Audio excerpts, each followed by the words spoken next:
Ration పంపిణీపై ఇక నుంచి ఒక గట్టి నిఘా వ్యవస్థ ఏర్పాటు చేస్తున్నట్లు అనంతపురం అర్బన్ ఎమ్మెల్యే దగ్గుపాటి ప్రసాద్ ప్రకటించారు.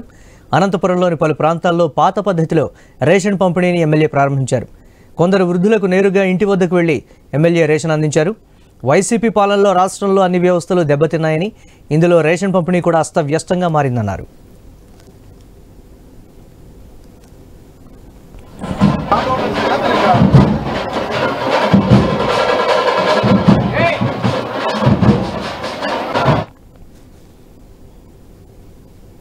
ఎఫ్పీ షాప్స్ ఓపెన్ చేయడం జరిగింది. దాదాపు మా నియోజకవర్గంలో 160 ఎఫ్పీ షాపులు ఉన్నాయి.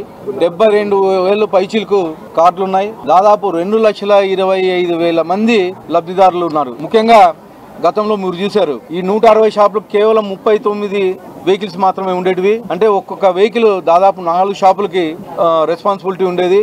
ఎక్కడే కానీ అంటే ఒక్కొక్క వెహికల్ ఒక్కొక్క స్టోర్ దగ్గర కేవలం 2 రోజులు మాత్రమే ఉండి డిస్ట్రిబ్యూట్ చేశారు. కానీ ఈరోజు 1వ తేదీ నుంచి 15వ తేదీ వరకు పొద్దున 8 గంటల నుంచి 12 గంటల వరకు, సాయంత్రం 4 గంటల నుంచి 8 గంటల వరకు ఎఫ్పీ షాప్స్ ఓపెనింగ్ ఉంటాయి.